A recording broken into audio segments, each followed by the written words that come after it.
This is a spoiler warning, you insignificant worms, so take heed, for I am Baal-Zaman, Heart of the Dark. The lowly mortal who creates this content has read the series cover to cover, book to book, many, many times. He will be discussing everything he can think of, irrelevant, relevant, regardless. So, take heed of my warning. If you have not read the series all the way through and spoil something for yourself, well, who is to blame, listener? Not I. Not I. Good morning, everybody, and I think it's time to kickstart your daily dose for the Wheel of Time with Gleeman Radio. You know, that joke would have made so much more sense if you understood I actually was holding a Kickstarter in my hand, a Mountain Dew Kickstarter, but since it doesn't, I'm literally wasting time. Oh, this is not going well. I'm sitting here trying to record Chapter 9 at 9 a.m. when usually this should have been out at 5 a.m. I usually record a little bit ahead of time, but I kind of, screwed up. Life sometimes gets in the way, and if life doesn't get in the way, my laziness is going to. So I kind of screwed up. I do hope you're as excited as I am for the Return to the Wheel of Time podcast, Episode 10, as we discuss the Eye of the World's Chapter 9, Telling of the Wheel, which, one of my favorite chapters so far, without a doubt. So much awesome stuff was happening. But before I get too much into that, I want to do a brief shout out to two new subscribers we've got, Todd Schumacher and Matt Siders. If I mispronounced your name, I do humbly apologize, and if I did, just feel free to scream at me in the comments, and I'll humbly apologize the next episode after that as well. Last time on The Eye of the World, it was basically a bottle episode, if you're thinking of it in TV terms. Everybody was stuck in one room. Moraine healed Tam.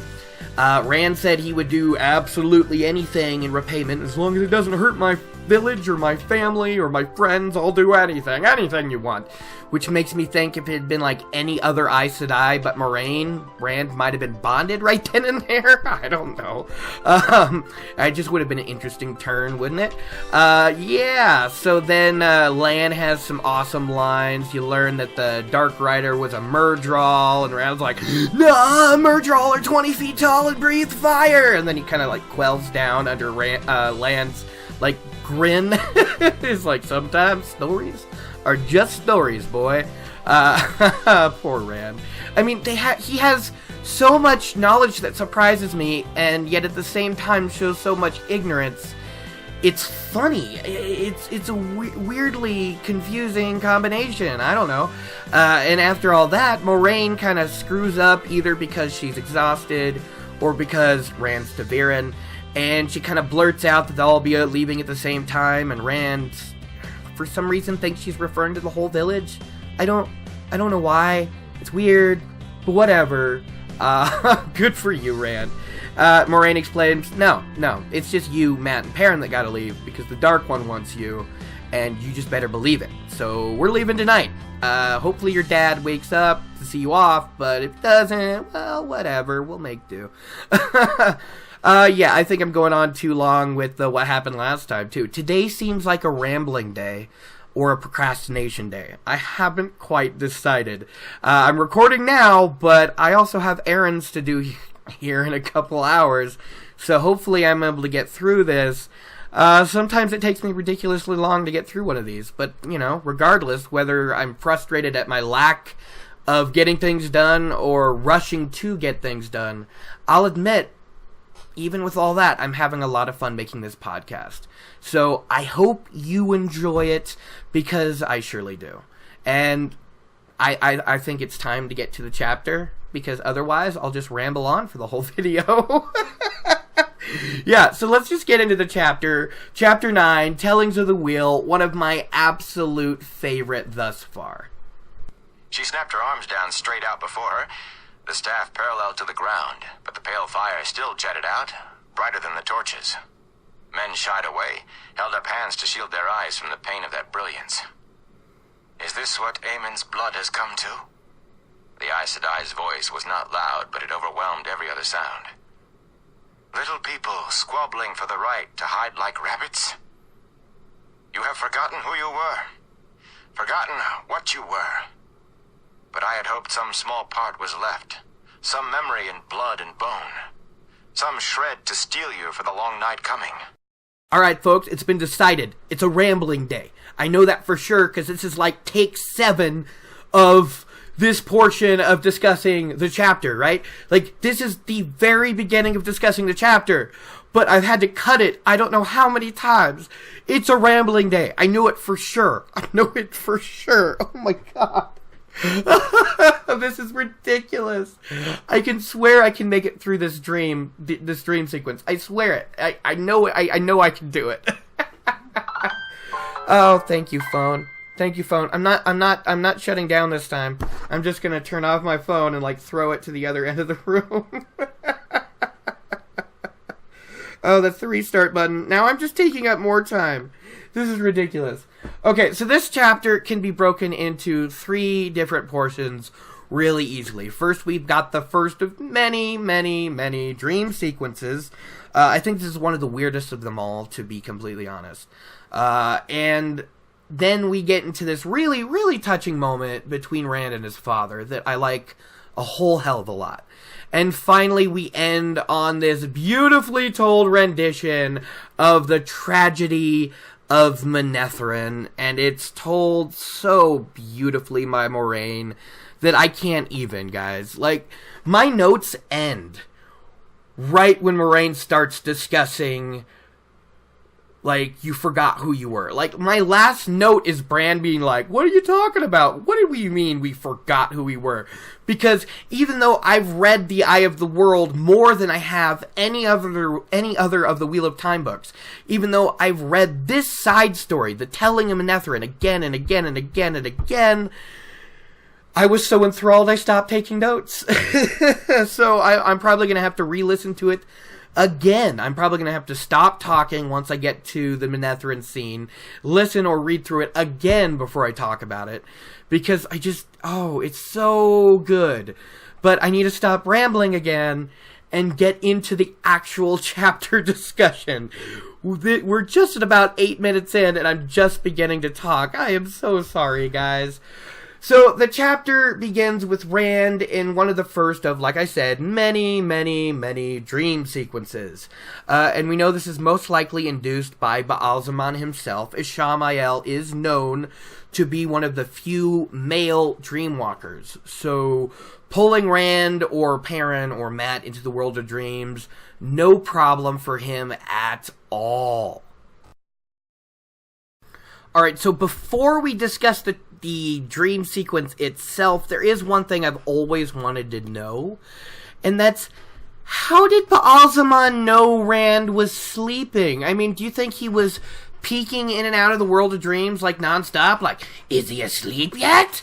Oh, no, not yet. Oh, is he asleep now? No, not yet. Do you think there was a raven, like, outside the Wine Spring Inn going, Master, he's asleep now. You could terrorize him now. I don't know. Like, Rand goes to sleep somewhere around noon, right? Like, at the latest noon, because it's, like, early morning dawn when he comes into the village. He tries to get Nynaeve, that doesn't work, so he goes to the inn, then he goes to Moraine, then they come back and heal him. It's like noon at the latest. How does Ba'alzamon know he's even asleep? Like, these are hard-working Two Rivers folk. They don't sleep at noon. If you're lazy, you're looked down upon here. You're considered a conger or a coplin. I mean, even Mat does his share. There's like a moment where he's like, man, this is worse than, like, milking my dad's cows. And his buddies look at him in shock, and he's like, what? I do milk them. Every day, too. Like, Mat himself is not lazy. I don't know. I want to know how Ba'alzamon knew. It's just a funny little side thing that I've been thinking about. Anyways, the chapter begins with Rand in the dream, and he's running in what I think is the Blasted Lands. You know, nothing's growing, the landscape is all scary and oppressive, and he's being pursued by Trollocs, which was, after last night, has to be really terrifying for Rand. And he's running, and there's nothing to hide behind, there's nothing, it's just scary. And then his flight is cut short when he comes to a cliff edge. And looking down into the valley is like this horrible mist, and it's very ominous, and he's just like, I don't know, man, this place is creepy. And then he sees a mountain poking out of the mist, rising taller than any mountain he has ever seen. And they describe it really oddly. What do they say? The mountain was as black as the loss of all hope. I don't know. To me, that's a weird description. I don't know. Maybe I just don't automatically assume black as the color of evil. I don't know. I mean, technically, I think red is more of an ominous color than black. So, especially in the Wheel of Time, right? Like, the Red Ajah is the one we hate the most, and then later when Moraine shows up, you know, Ishamael Reborn, he's wearing black and red. So, you know, like, those are the, I don't know. I'm going off track again. Black is the loss of all hope. It's just weird. And I'm pretty sure this is Rand looking down into the valley of Thakandar, you know, where all those evil, curse-tainted swords are made, that, you know, the same ones that wounded his father, and that dark, evil, bleak black spire, the source of his desolation, he can sense it, is Sheol Ghul itself, the dark, evil mountain. He hadn't seen the mountain before, but he knew it. The memory flashed through his mind like Quicksilver and was gone. Isn't Quicksilver Mercury? Does Mercury move quickly? Is this another, like, inconsistency of through time or distance? Or does he not understand what Quicksilver is and just hears the word and he's like, that must be fast? I don't know. The mountain made him afraid, which of course, because it's the Dark One's prison. I love how, like, there's obviously at least a little bit of loose theron in him right now, kind of half awake, because he remembers the mountain, but it makes him afraid. He felt like compelled, drawn, unwillingly pulled to the dark mountain by like strings attached to his heart and soul and chest. I don't know. It's weird. Tears are rolling down his face because he's not sure how long he can resist the pulling anymore. He's scared. This is awful. His will was draining away as fast as he tried to maintain it, and soon he would go where he's called. Do what he was told. He would obey. Like, you know, he's like, oh, this sucks. And abruptly, he discovers a new emotion in all of this. Probably born of his Two Rivers-ness. Anger. Stubbornness. He was no pen. Oh, God. He was no sheep to be pushed into a pen. He was a man. He was a Two Rivers man. And this anger helped him out, allowing him to resist a bit longer. And this is when he hears a voice, and it's, serve me, serve me. He hears it again and again, and the voice is familiar. Like he knows he should be able to place it, but he just can't. And again, we know this is a Ishamael, Baal-Zaman. And again, so there must be some, like, loose theron in him, right? But he just hasn't gone crazy yet, so it's just kind of feeling like something back in the back of his head that he can't quite place, which I like. Like, I don't think he gets a lot of loose theron's knowledge until it actually is given to him through his own madness. But, you know, there's obviously some of him there. So, serve me, and that's when Rand names the Dark One in anger, because he thinks, you know, Baal-Zaman is the Dark One.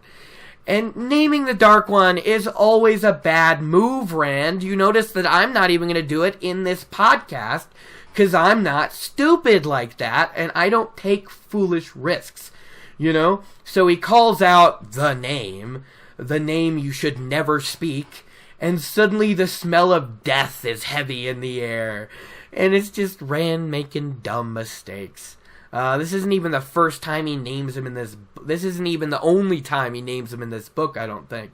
I think he names him in the end, the Dark One is dead. No, he's not. No, he's not. Ba'alzamon shows up for the first time in 3,000 years.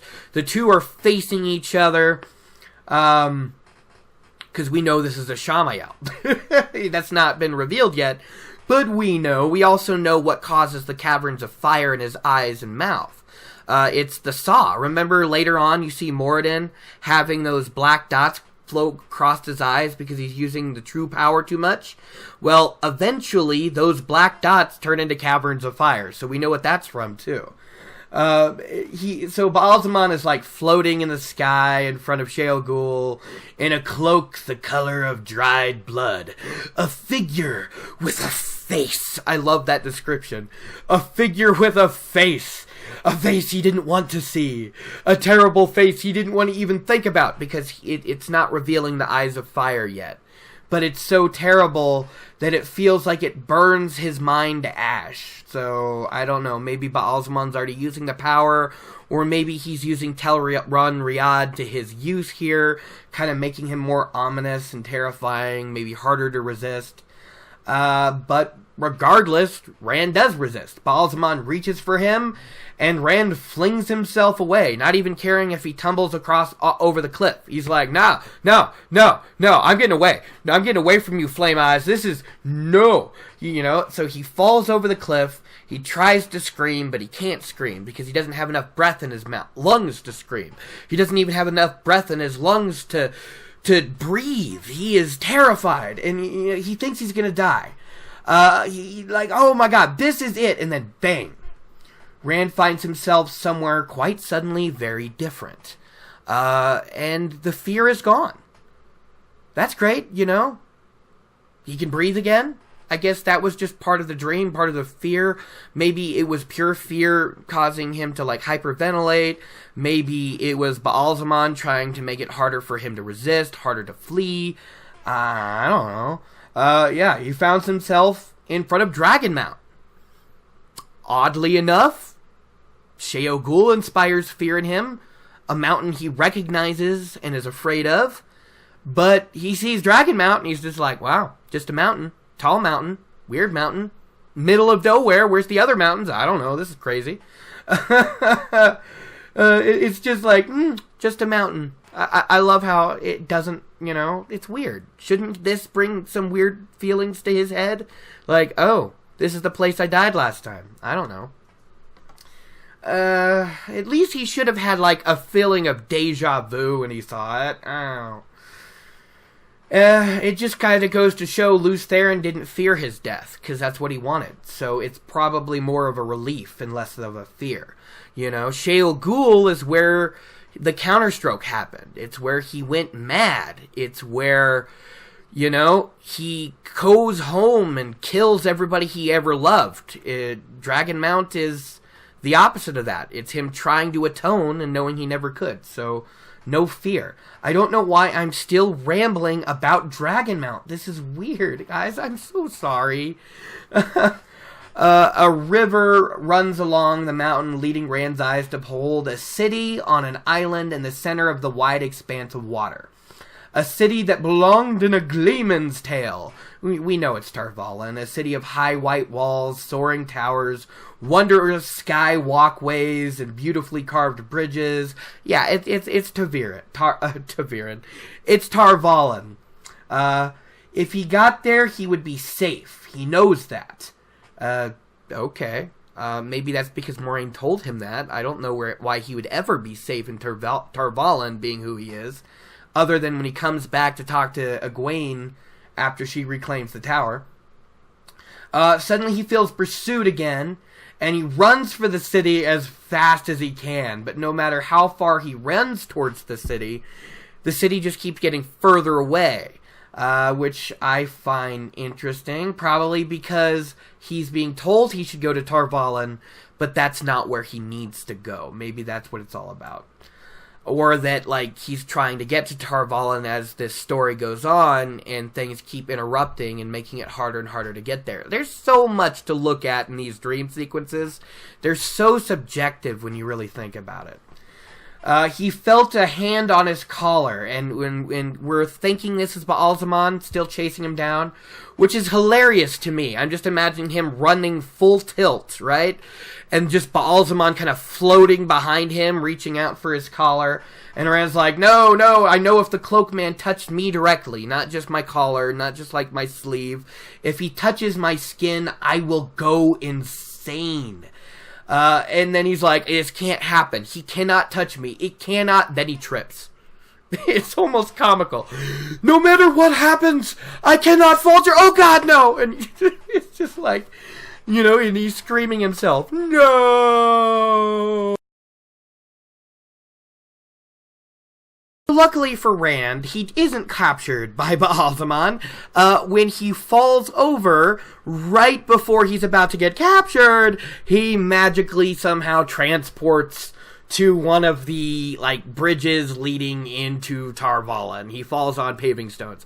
Of course, he's like, "Oh God!" Like, I like, it's nice that the scary fireman didn't catch me, but it would have been nicer to fall on, you know, grass than paving stones. Ow. He gets up, and there's many people dressed around him in bright colors, and he imagines them kind of like as a field of wildflowers, and they're all gesturing him forward into Tar Valon. Now, the only people we really hear that are dressed like this, right, are the Tinkers, right? Like, they're all ridiculously bright colors, they're all friendly, they're all smiling, and they're all speaking to him, but he cannot understand them, but he thinks he should. Now, this is very interesting to me, because it makes me think, are they speaking to him in the Old Tongue in his dreams? Because Lews Therin would have known the Old Tongue, right? And right now, the only one who has the strongest connection with the Old Tongue would be Mat, here in at least a few chapters. He'll start, you know, screaming it out way before the dagger, way before the stone doorway. He'll start with the Kaldazar, you know, in the honor of the Red Eagle. But it's just, it makes me wonder, are they speaking to him in the Old Tongue? Because when Mat says it, like, Egwene or Perrin or Rand are often like, you know what, I think I know what he's saying, but every time I try to focus on it, it just slips my mind. It's weird. It's like I almost get it. You know, it's interesting. Like, it could be. He crossed the bridge and entered Tar Valon. No building there wasn't breathtaking. It's like they gave the builders stone and brick and mortar and told them to bring it to life. And of course, all of the buildings in Tar Valon, or at least most of these buildings that he's describing, were Ogier built. So of course they're breathtaking and stunning and marvelous and amazing, right? And so Rand's walking down the street, and there's wonderful music playing. Like, every good smell in the world is wafting down the street. Every song he's ever heard kind of intermingling in the same tune. People are singing. Again, for some reason, it's almost like I'm imagining these people as Tinkers, welcoming him home. And it makes you think, maybe that's because the original Tinkers were the descendants of the Aiel. Rand is a descendant of the Aiel. The Aiel were often serving Aes Sedai or the dragon. Could this be his people welcoming him home to the source of Aes Sedai power? Because technically, even though he doesn't fit there anymore, he was an Aes Sedai, and he was the greatest Aes Sedai. I don't know. It just feels like Tinkers to me. That's what I'm seeing in my head here. But he's like, you know, he's walking down the street and he sees the tower. T-H-E, capital T. Like, it's the tower. You know what I mean? And he's like, whoa, this is so huge. This is so big. It's so amazing. And that's definitely where I want to go. But this town is so crazy awesome. town. The city is so amazing that, it's surely it won't matter if I, poke around a little bit, right? So he turns down a side street, and the tower's there. And he's like, well, that's weird. Turns another street, tower's there. Turns another street, tower's here. Now, Rand's two-rivered blood is like, this is pissing me off, okay? Yeah, I'm going to the tower, alright? But I want to do my own things. Don't push me around. He's not into it, you know what I mean? That's a constant thing in the Two Rivers lore, is never try to force them into a situation they don't want to be in, So he's seeing the people still gesturing him forward, but they don't look as happy now. They look sad, as if he'd betrayed their hope. A hope only he could fulfill. Again, is Baalzamon behind this, or is this loose Theron in the back of his head with subconscious? I'm not 100% sure, to be honest. I'm not sure. Very well, the tower is where he was headed anyways. Now they cheered and laid flower petals at his feet, and he's like, well, who are these flower petals for? Oh, they're for me? Oh, that's cool. That's weird, but no, you know what? No, that's not weird. I like it. Keep doing it. And he's moving on. And people are dancing, music is playing, they're getting more and more excited, and Rand just starts dancing. What? I don't know. Dancing is a huge thing in the Wheel of Time, and maybe I don't get it, because you'll never catch me dead dancing in public. I don't know, but, for a world with limited entertainment, dancing is a fun activity for him. And he's dancing up the street, and his feet felt lighter than they ever had dancing with... what was her name? That was just so cold, right? He's like, oh, there's all these pretty girls laying down flowers. I'm doing what I need to do. Who was that one girl I used to be kind of into? Just proof that I think in this very first dream that Egwene is not part of his future. You know what I mean? Egwene is always tied to Rand. Her job is to kind of support Rand quite a bit, and you know what I mean? Lead the Aes Sedai towards the last battle, but they're nowhere near as close as they were in the first couple books. I mean, it gets to a point where they barely see each other anymore towards the last several, right? They see each other the last time in book 5, and then they see each other again in book 12 or 13, and then they see each other again on the battlefield, right? That's it. The last 6 books, there's almost no contact between them. It's weird.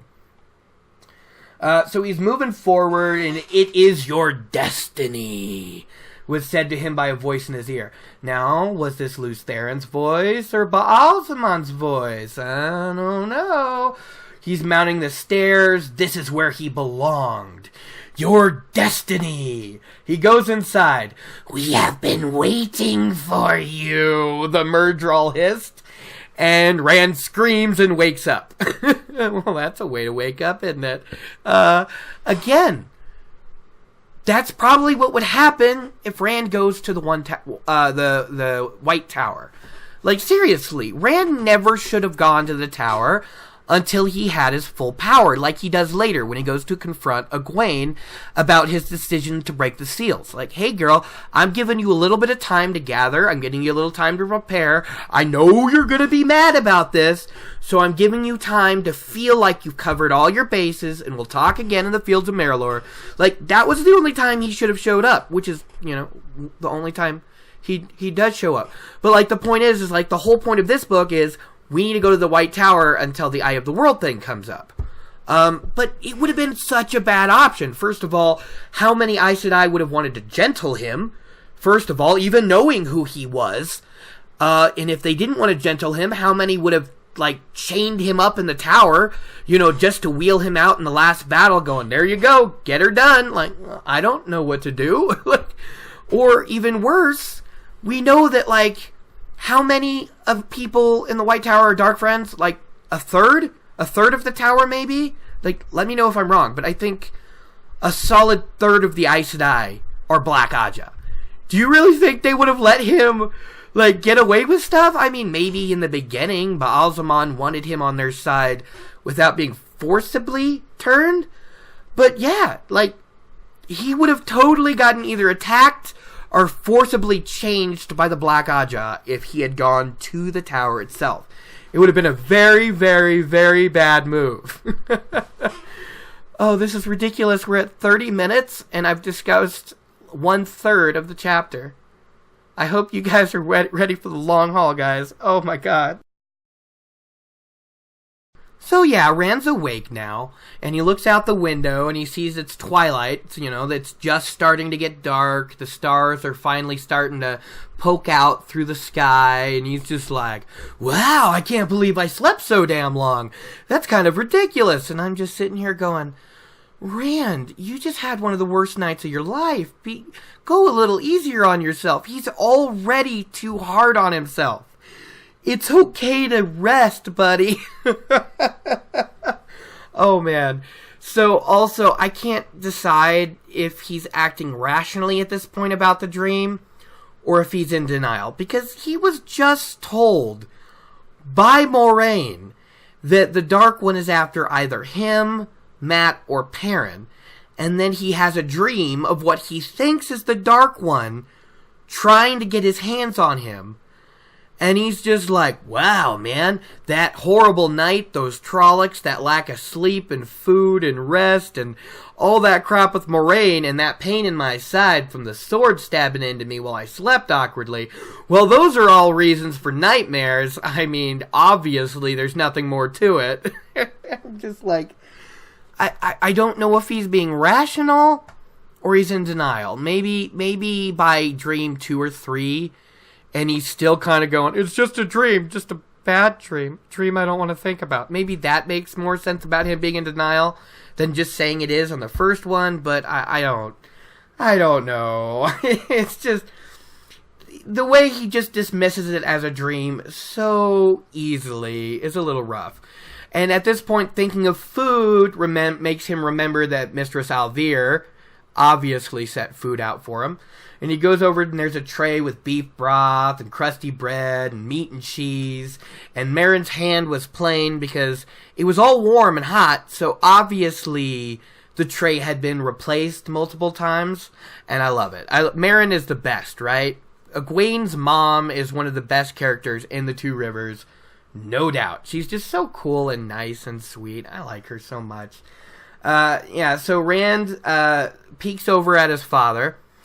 He looks to be resting soundly, and he reaches over and, like, kind of pokes him in the forehead or something. Like, maybe he just wanted to touch his brow. I don't know, because it's at the slightest touch on his forehead, Tam's eyes pop open, and you're like, oh, good, he's awake. And he's like, oh, there you are, boy. Moraine wouldn't let me see you. And I love this too, because, again, I really like this interaction between Rand and his father. It's really sweet. He's like, oh, Moraine didn't think waking you up just so I could see you was a good enough reason. And I'm sitting there going, oh, come on, just wake him up so Tam can know he's okay. Rand wouldn't have minded. He would have been so happy to see his dad awake. I don't know. Tam has a weak voice, but his gaze is strong, you know? And Rand's just like, yep, okay. He's going to be fine, just like Moraine said. That's good. That's very good. And he's like, Dad, are you hungry? I still got some food here from Mistress Alvear. And just Tam kind of grimaces, and he's like, she fed me already. How's a man supposed to get better or avoid bad dreams when he's forced to drink beef broth and nothing else? Oh, bad dreams. Well, at least Rand knows he's not the only one, but we can already guess that these bad dreams were his fever dreams about, you know, the Aiel War and all that. Tam reaches out from under the blanket with a weak arm, but still, you know, steady-ish. And he touches the sword at Rand's waist, and he's like, so it wasn't a dream. When Moraine told me I was sick, I hoped. Well, never mind. And that's a more rational form of denial. You know what I mean? He's like, well, I got sick. Hopefully all the Trolloc stuff was bullshit. Oh, okay. Oh, no, it wasn't? Oh, okay. Well, live with what happens, you know what I mean? All that matters is that you're all right. That's all that matters to Tam, is that Rand's well. And that's great. And then his next question is, what of the farm? Which makes sense. This is their livelihood. He knows his boy as well. And Rand's just like, well, the Trollocs killed the sheep, apparently for fun. You said they liked killing for fun, and yeah, they're all dead. The cow's gone, so either they took it or it got away. Bella ran into the village, so she's fine. And the house needs a good cleaning because the Trollocs smeared the walls with, you know what, I'm not gonna, it just needs cleaning. But we're lucky. I mean, we got off better than most because, well, half the village is burned down. And at this point, Rand sits down to tell his father everything he can about what happens. Tam, guys, give me a break for all the Lamb, Tam, Rand mess-ups, okay? They all have the same syllables, but just different starting letters, okay? So yeah, he tells him everything. He has to explain why he returned to the farmhouse to get the litter and everything he needed, how he met Narg and killed him by luck, why an Aes Sedai healed him and not the wisdom, and this shocks Tam. An Aes Sedai, the two rivers, brings a widening of his eyes. That's the kind of extent of his surprise and shock. I don't know how much time Tam has spent with Aes Sedai, maybe none at all, but he was a pretty high officer in a military, and I'm pretty sure Ilion would have an Aes Sedai advisor at the very least. It wouldn't surprise me if maybe in some of those wars there was a couple Aes Sedai out there healing people. So Tam's got to know a little bit, but we can't really determine how much of what he knows is first-hand knowledge and how much of what he knows is second-hand knowledge from his buddies and war buddies and all the other veterans he knows.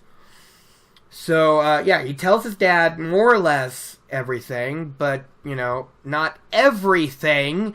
He doesn't tell Tam about some of his fears. He doesn't tell Tam that the Dark Rider was a Murdral. I don't know why he's holding that back, other than he doesn't want to think about it himself. And he especially doesn't want to talk about his nightmares he just experienced, or not Tam's fevered ramblings on the quarry road. What is wrong with you, Rand? Like, you were never ending about the my father aspect. And you're all like, when Tam's better, we can get this cleared up. We can know it's all nonsense. But the moment your father is awake and looking at you and asking for everything that happened, you can't bring up the most important thing that, like, concerns you? The thing that you've been thinking about even more than the Dark One might be after me is Tam is my father? No, let's skip that, shall we? Oh, oh my God. One of these days, I want to, like, try to get some merchandise going, right? Like, maybe some shirts or something. That would be cool. If this thing ever becomes popular enough. Because, first of all, I think it would be really cool to wear a Gleeman Radio shirt. I want one of those myself. I'd find some cool way to design it. But I think we also need a He's My Father shirt. Because this is becoming an issue. This is... It's so frustrating. And at the same time, it's kind of funny. Because he finally has the chance to get this answer and he ignores it. Oh, it's so frustrating. He moves on because he can't get out of, let's not talk about the thing that I'm most concerned about. Let's talk about the second most important thing, with Moraine saying that the Dark One is after either me, Matt, or Perrin, right? And his dad's like, what would Trollocs of the Dark One want with you boys? This is interesting. This is also scary. This is not what I wanted to hear. And Rand's just like, would she lie? He explains that he tried to check her story a bit with Bran about the only 2 farms getting burned and that Abel's house was attacked in the forge, and he'd done his best. And Tam's just like, no, Aes Sedai don't lie. Now, Rand, explain to me in exact words what she said, as close as you can manage it. And Rand's just like, who remembers everything that someone says and in the exact words. I mean, let's be honest. This is part of the reason my notes take so damn long, because I'm listening to the audiobook and I have to pause and try to take notes, and I have to rewind and try to take notes, because I cannot always remember the exact phrasing of what someone said, and sometimes I want to have the a quote in here. As what Rand's right. Like, sometimes it's a little difficult, but Rand tries his best. And he tells his father everything Moraine said as close as he could get it. And Tam's like, well, that's good enough. It has to be. You see, lad, Aes Sedai are tricksome. They don't lie. Not right out. But the truth an Aes Sedai tells isn't always the truth you think it is. You better take care with her. Now, while Tam is just going to keep laying here and being awesome, Rand is just going to get a little petulant about it, and he's like, I've heard the stories about Aes Sedai, Dad, okay? I'm not a child. I can take care of myself. And Tam's like, just keeps on being awesome. He's like, no, you're not a child. You're not. You're right. But all the same, I want to go with you. The world outside the two rivers is nothing like Emond's Field, and it would be better if I was at your side. And Rand's like, oh, this is my opening. This is my opening to talk about the Quarry Road, to talk about the fever dream. No, I'm too afraid. So he's like, no, Dad, you really can't get up yet. Moraine said you had to be in bed for weeks. And Tam's like, weeks? Oh, wait, let's just see about that. And Rand's next is like, and she told Mistress Alvir about it. And Tam kind of deflates a little bit. He's like, oh, shit. Not many people can get past Moraine, man. I'm pretty sure besides Nynaeve, she's the head of the Women's Circle, sorry. And he's like, oh, you guys have to go.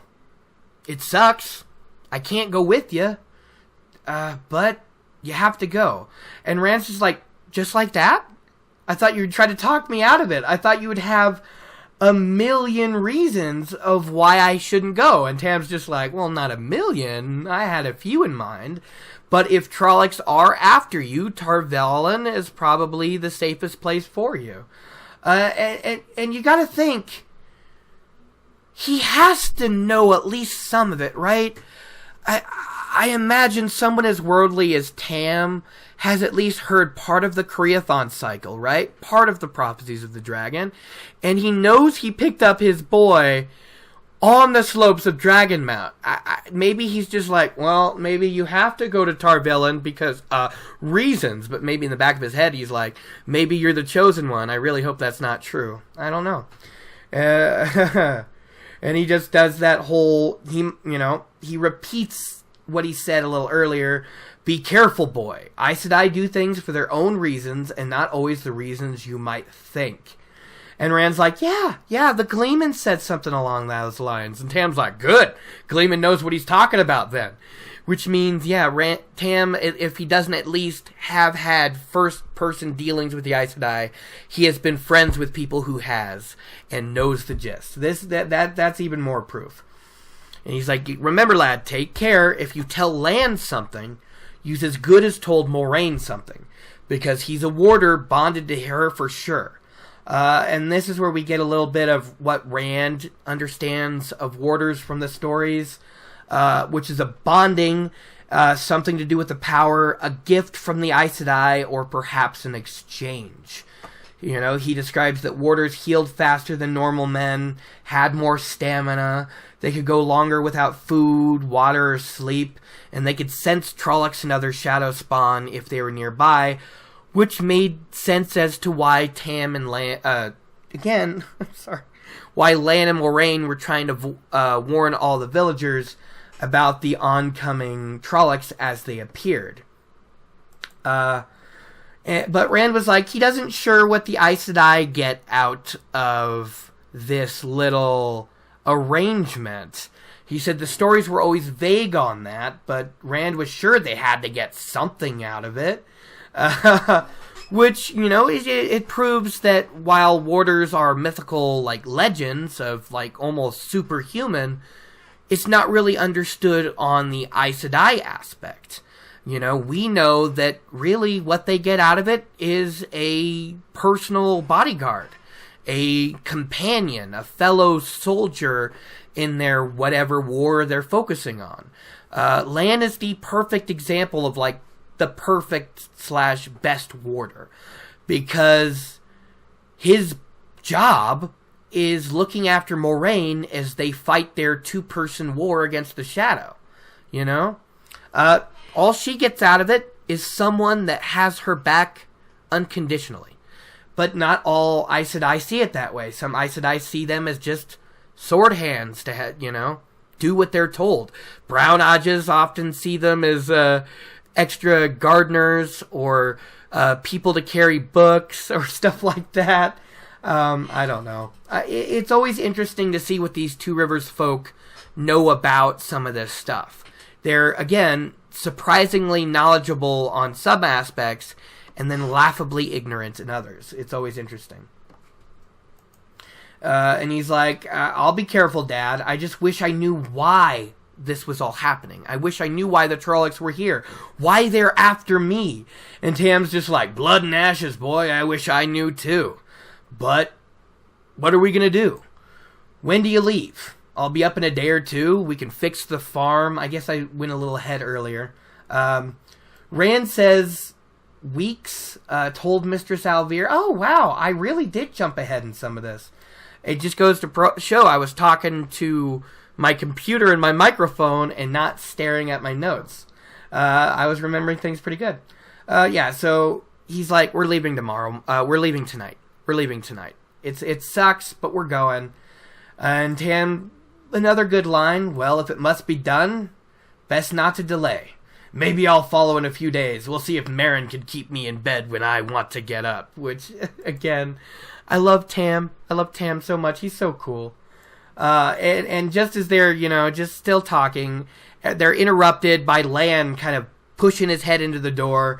And he's like, say your goodbyes, sheepherder. There's trouble and we've got to move. And Rand's just like, what kind of trouble? What's going on? And he's like, hurry! Don't you understand? We gotta move. And Rand's just like, all right, oh God, keep your hair on. And he goes to reach for his cloak, and he's about to unbuckle the sword belt and leave it there with his father. And Tam's just like, no, that's your sword now. I'm gonna have you take it with you. Keep it in memory of me. Remember it and come back. He hugs his father, and he's like, I will come home, Dad. I promise. Well, that's a promise Rand's never gonna keep, isn't it? Tam's like, I know you will, boy, and when you do, I'll have a shit ton of work for you. The flock will be back. You're just gonna have so much work you're not gonna know what to do with yourself. And that kind of comforts Rand. He's like, yeah, I will. I'll come back and work extra hard, Dad. And Tam's just like, now go before that fellow does himself an injury, because Lan is in such a hurry to get them going. Oh, just seeing Tam say hurry before Lan gives himself an injury from impatience is so much fun. Because when you think about it, these are probably some of the most dangerous swordsmen in the world of the Wheel of Time. And they're in the same room. Does anyone else wish there had been at least one sparring session between Lan and Tam? Because I know at a certain point, Rand duels with his father again, right? It's the whole getting over the loss of your left hand thing. And Rand is doing pretty well with his bad hand, and Tam is using his left hand too to give Rand the handicap, and he is crushing Rand. And I believe I've heard it stated somewhere that the only person considered more skilled with a sword than Rand was Lan. Like, Rand was one of the best swordsmen in Randland, in the Westland. So, yeah, if Tam could crush Rand, wouldn't it be so cool to see that duel, right? Not to the death, right? Maybe practice swords. Oh, but it would be so cool to watch. I'm getting off topic again, but it's something we'll never get, and it's something I'll always want. It'll be headcanon and fan fiction in my head forever. I don't know. Maybe one day I'll write a silly fan fiction for it and put it on the channel. Who knows? I've thought about, eventually writing some what ifs or fan fictions, because that would be fun. Rand hesitates, still kind of wanting to talk to his father. Maybe, understand if he is my father. But, he's taken too long, and Lan just walks right in and drags him into the hallway. He's like, "We have to hurry, sheep herder. Don't you understand the word trouble? Are you stupid? Get going, dude." Matt is waiting in the hallway. He's got a bow and quiver on. He's looking anxious and afraid, but he's trying this weak smile, and he's like, "Hey, buddy. Hey, Rand. This is not what it's like. Feels like in the stories, right? Like, this sucks." Lan runs down the stairs towards the trouble. Rand and Matt follow, and there seems to be a commotion going on outside, and Rand peeks out the front door with the other two men. And at first, Rand does not know what he's seeing. You know what I mean? Violence and threatening any sort of confrontation or ill will is just rare in the Two Rivers. And what we see is about 3 dozen or so Two Rivers folk, right? With torches. And in the front are Hari Copland, his brother Daryl Copland, Billy Conger, and Sen Bowie. And they're all facing Moraine, who's standing in the very front of the inn, leaning casually against her staff as she faces a legitimate, no joke, angry mob of villagers with torches trying to get her out of town. Oh, Moraine is such a badass. I love her so much. She has everything in hand. I mean, have I mentioned I love Moraine? Have I? I just wanted to check. Have I? Okay. Oh, sorry about that sudden abrupt, shut off of, my laughter there. Sometimes, my recordings just stop for, no reason. Just, I'm talking. I look down, and I'm like, whoa, not recording. What is happening? So I actually got a little bit ahead, and then I looked down, and I'm like, well, I've been talking for about 10 minutes, and it hasn't been recording. Yay! Anyways, so the Coplands and Congers and Sen Bowie are all facing Moraine, and Rand is shocked. I mean, shocked to see Hari Copland shake his fist at Moraine. And he's like, "Oh my God, that is just not something done in the Two Rivers. How could even Hari Copland do such a thing?" Remember, this is the same village where you saw back in chapter 1 when all the good wives crowd around Rand trying to get him to talk about Tam getting remarried, and there's no way to escape outside of rudeness. That's just what these people are. So that shake of a fist was just horribly obscene to Rand. You know what I mean? Just oh my God, Hari's gone too far. Wow. And they're all just leave Emmons Field and get out of here. It's rather comical to watch. Maybe because I know Moraine has got this completely and utterly under control. I have no fear for her at all. It's been such a long time since I have read this for the first time that I can't actually pick out my first thoughts on all of those, scenes. Maybe I was concerned for Moraine the first time around. Maybe I was indifferent to her. I don't know. But here I'm just oh, Moraine's got this. Why is Lan worried? Why? Moraine's got this. I don't know. Now the Coplands and Congers are yelling, but they're not getting a lot of full-hearted support from the villagers, that 3 dozen villagers or so in the back. They just they just want the Aes Sedai to leave. They don't want to be mean about it. They're just come on, just please go away. You're scaring us. And that's when Hari tries to get old Sen to speak up for their support. And I've got to admit, he wasn't happy about being there. He was uncomfortable to be in this crowd. And it wouldn't surprise me if Sen Bui was actually here to kind of manage the situation and make sure it didn't get too far and out of control. Think about it, because the first time we hear Sen mentioning Aes Sedai, it's back when we hear that Tom Maryland's in town, right? And he's like, there's certain stories that Gleeman should and should not tell, and he should not be telling stories about Aes Sedai, because those women are dangerous, and those women are just not to be talked about. They're not a good subject. But here he is, and he's actually being rational. From his point of view, Sen Bui is not being unreasonable. He's not like Hari Kaplan being an asshole about it. He's just like, there were no Trollocs here before you showed up. You come here, and then what happens? We're attacked in the night by Shadow Spawn. Why were they here if not for you? Why would they have suddenly attacked? You know, and the district is obviously full of stories showing the Aes Sedai in a poor light. So saying they just don't want Aes Sedai problems, and Sen Bui just going, we would like you to leave. We do not want Aes Sedai issues here. It's reasonable. I can't really find a complaint with him here.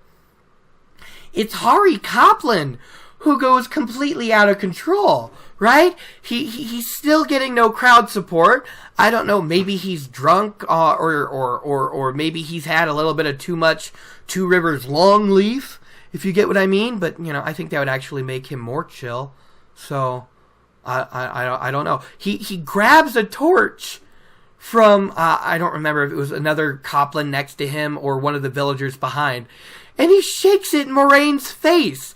And he's like, get out, or we'll burn you out. And I'm like, oh shit, do not challenge Moraine, dude.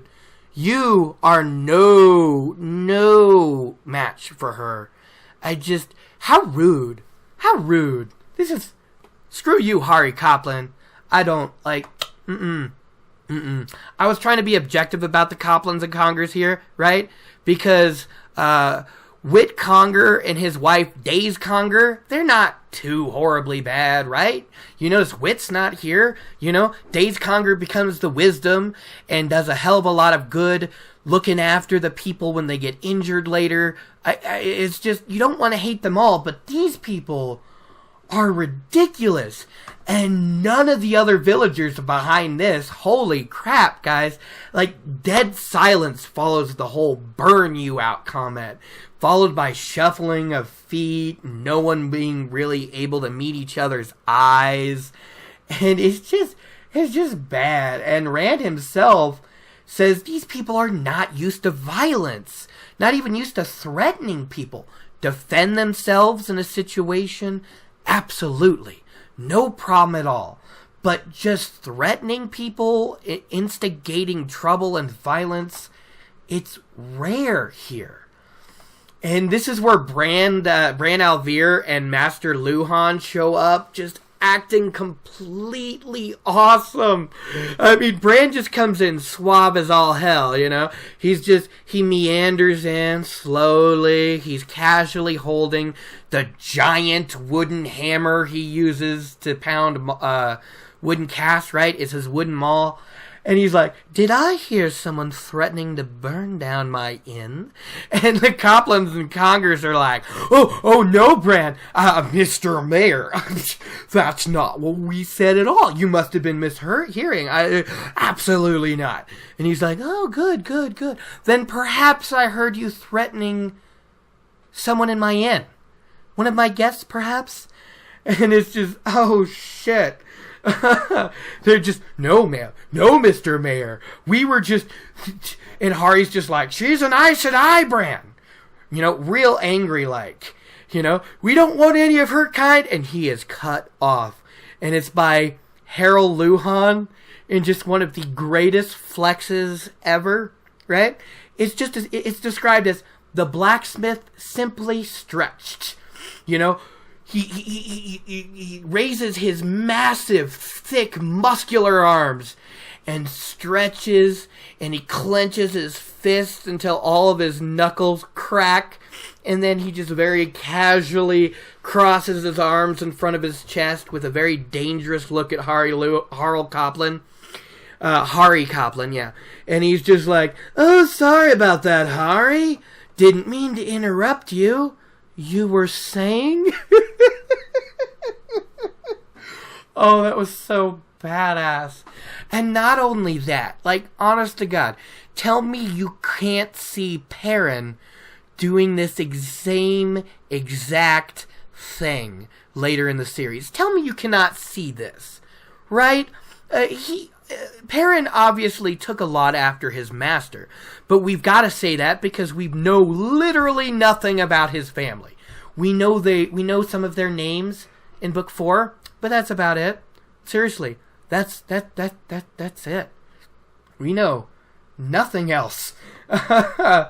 And Hari's done, he's shrinking back. He is scared shitless of Harl Luhan and his massive muscles. And Bran speaks up and he's like, "I'm surprised at you people." And he starts naming names, calling out people who had been hurt or their children had been hurt before Moraine had healed them. He's like, "Good God, how many of you would be here able to stand here and complain and try to get this wonderful, wonderful person to leave town if she had not healed you already, including you, Sen. Your arm would have been useless. I would have been surprised to see any member of the village council here, but you, least of all. Your arm would still be just a cake of bruises and useless flesh if she had not put her hands on you." And again, Sen is reasonable here. He's like, "I understand, Bran. No one can deny that. I'm thankful she healed me, and I'm thankful she healed others. But she's an Aes Sedai, Bran. And there's no other reason the Trollocs could have come here other than for her. Why else?" And this is around the time Moraine shows off. This is actually my clip of the day. She lights fires on either side of her awesome staff, and they're like white spear point flames, and she spins her staff dramatically before bringing it down parallel to the ground, kind of holding it like around her stomach area, I guess. I don't know. And she's like, "Is this what Aemon's blood has come to? Little people squabbling for the right to hide like rabbits?" I know you already heard the quote. It's just still awesome. Yeah. She's like, "You've forgotten who you are, who you were. But I had hoped some shred was left." I don't need to say the whole thing again. This podcast is going longer than any other has so far. And you've already heard this in my clip of the day. And Bran's just like, "What do you mean? What did we forget?" And this is where Moraine starts one of the best side stories in the Wheel of Time. Like, really, one of the best. And I love Tom. I do. Tom Marilyn is great. But we don't get the chance for him to tell really that many stories in full. He gives us bits and pieces of stories he knows, just titles and what their descriptions are. We get like bits and pieces, like endings or middles of the stories he's telling as he's like in an inn or something and other characters walk in and out. Like, we get bits and pieces of songs he tells, but how often do we get a full, complete tale from him? And by the way, if Tom was watching in the crowd, how many of you think this is when he falls in love with Moraine? Just a little bit, right? Like, we know there's something there before, Tom helps save her, right? Like, do you think this is where he kind of starts going, a fine woman if not Aes Sedai, you know what I mean? He's sitting here watching a crowd of, an angry mob of villagers with torches, ready, and one of them, like, snarling that they'll burn her out of town, yet she halts them all with a beautifully told story that has even Hari Copland, who threatened to burn her out moments before, hanging on her very word. You know, Tom Maryland's got to be watching this and going, holy hell, god damn, what a magnificent woman, you know what I mean? Like, he's got to be like, damn. You know, part of the reason he followed Tom and god damn it. Part of the reason he followed the boys and Egwene and, you know, Lannon, you know, Moraine was, yes, he wanted to keep these boys out of Aes Sedai trouble. But two, he's like, maybe she'll tell another sexy story. Come on, Moraine, what you got? Oh, this is the end of my notes. There's nothing else here. I listened to the story, and there's nothing here in my notes at all. Alright, so I'm not going to really cover every bit of the tale of Manetheren here. I know that's usually how I do my podcast, as I discuss pretty much everything that happened in the chapter with my opinion on it. It's the easiest way to keep on task when you're by yourself doing something like this. But it was such a good story. The only way I could ever reiterate it to you is if I literally opened the novel and read it to you word for word, and I'm just not gonna do it. It was just an amazing tale. You've got, like, her talking about, well, the river that you call the White River, but other people know it by its true name, and that is the Manetheren. And the Manetheren used to go towards the mountain home Manetheren, and this place was great, and the king was so awesome and handsome and heroic that the best compliment you could give is to say, you remind me of this person.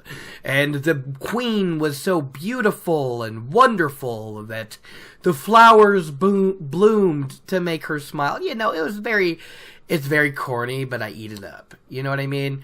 They talk about how Manetheren was a bramble in the Dark One's hand and a thorn in his side.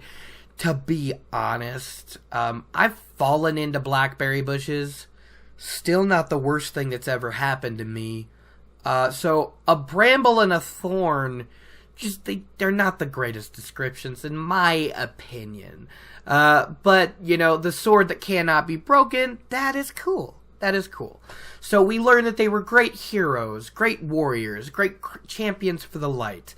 That they had gone off to a far distant battlefield. That their home was under attack from Baalzamon, it sounds like. They're like, there's no way he could have been there, but, you know, there was some dark evil power there. We don't know what it is. It was Baalzamon. He's just not the dark one. Their home's under attack, so the men come home. And in other days, it would have been something to rival stories, just their march home, which I liked. They get home, they fight, they ask for help, they fight and wait. No one's coming.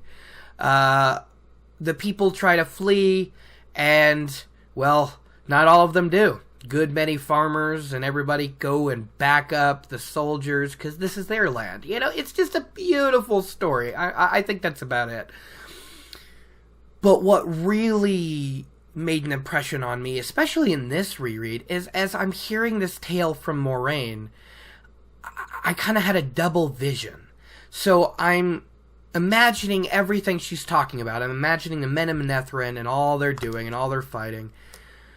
But then I see another kind of image over top of that in my head, I guess is the best way I can describe it. And that's the two rivers under attack from the Trollocs, with Perrin leading them against the Shadow Spawn. So as they're talking about, the men surely should have ran, the people should have left, but not all of them did.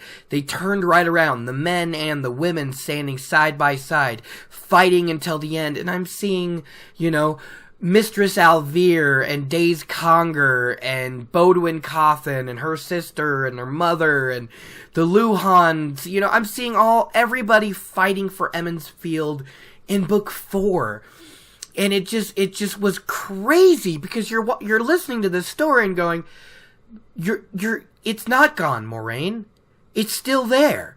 They just aren't ready yet. Give them, like, another year, and Perrin will come back and whip them into shape, and it'll be Manetheren all over again. It was just so cool. I'm rambling here, and I'm not speaking the best way, but there was something about hearing the story of Old Manetheren while it just feeling overlaid by the story of Shadow Rising. That's I could not imagine anything else. And it just reminded me how awesome Manetheren is, how awesome the Two Rivers are. And Moraine kicked ass with the story. I mean, she's talking about all this, and Hari Copland's like, well, what happened then? Where did they go? Oh, they never left it all. We're them? Oh, that's crazy. You know, I don't know. It was fantastic. It just was. And so Moraine settled them all down with her story. And again, I'm not going to try to name every Two Rivers man because it's a little difficult. But I believe this is Will Alceen's father that we'll see later in Book 4. And he's just like, well, I don't know all about that Two Rivers, Manetheren stuff. But I am ashamed to be here. I was wrong. My son would be still hurt, bedridden, maybe never be able to walk again without you. And as far as I'm concerned, you can stay here in Emmons Field as long as you wish. And then he takes off, and so does everyone else. The crowd is dispersed. Billy Conger ran away like as soon as he could, and the goblins are kind of slipping away kind of angrily, but it's all settled.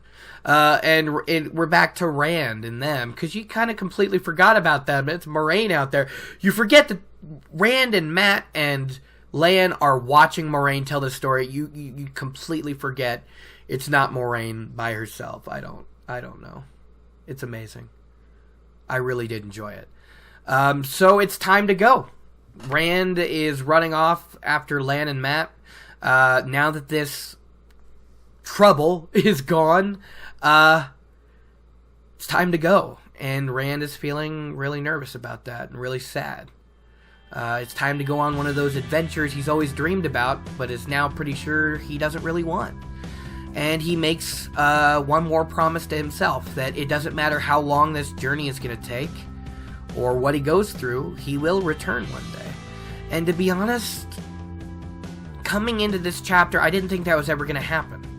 But now I gotta admit, I'm thinking of a black-haired tall man showing up in the Two Rivers shortly after Tarman Gaden, just to check things out. You know, I honestly imagine Rand, after everything is done, to be like a peddler. I really do. I imagine him just traveling all around in a peddler's wagon for a while. Spoilers if you haven't finished the series, but I put a spoiler warning at the beginning of all these, so whose fault is that? That's it. I think I'm gonna stop rambling now. This last part of the chapter was very unfocused because it had no notes. I really should have gone right back in, listened to it all over again, and taken those notes. But I've had to pause this recording multiple times.